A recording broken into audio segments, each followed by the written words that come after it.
Today, July 31st, we celebrate the feast of St. Ignatius Loyola, the founder of the Society of Jesus. At the heart of his extraordinary legacy is the spiritual exercises, a way of prayer that has transformed millions of lives over almost 5 centuries and was the guiding force in forming the Jesuit order and giving it such enormous influence throughout its history. At the core of the spiritual exercises is the conviction, based on Ignatius's own hard-won experience, that Christ is continually present and at work in our everyday lives, speaking to us in our human experience, especially through the movements of our hearts, drawing us to deeper knowledge, love, and service.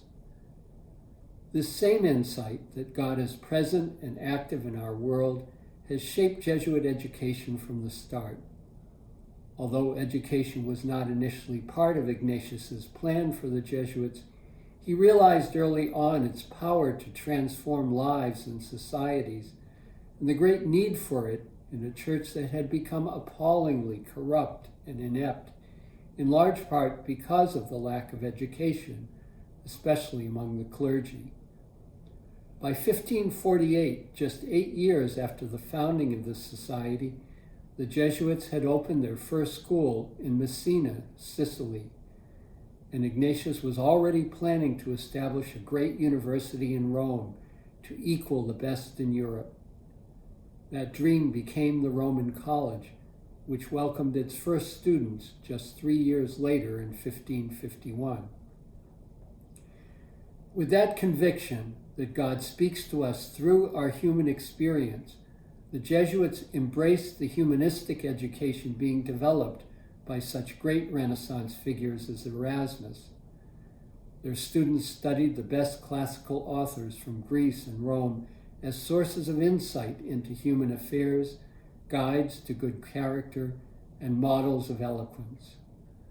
The students then went on to philosophy in the broadest sense, including politics, psychology, ethics, logic, mathematics, and science, before finally moving on to theology.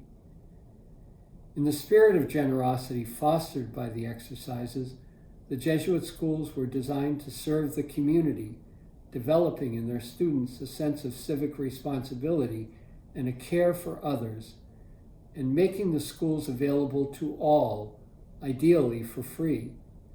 St. Ignatius expected that any school the society founded would be endowed by benefactors. The Roman College, for example, was started with a generous gift from St. Francis Borgia, then the Duke of Gandia, who later joined the society and became its third superior general. The Gregorian University, as the former Roman College is now called, carries on St. Ignatius's great legacy of Jesuit education at the heart of the Church. It continues to offer a broad-based humanistic curriculum and a powerfully formative experience to students from all over the world, many from developing countries, in service of the Church and the world. All of us who have been formed by Jesuit education realize what a great gift we have been given, developing in us a spirit of rigorous inquiry guided by a deep reverence and care for the beauty and sacredness of our world, while reaching for something even greater in following Jesus Christ.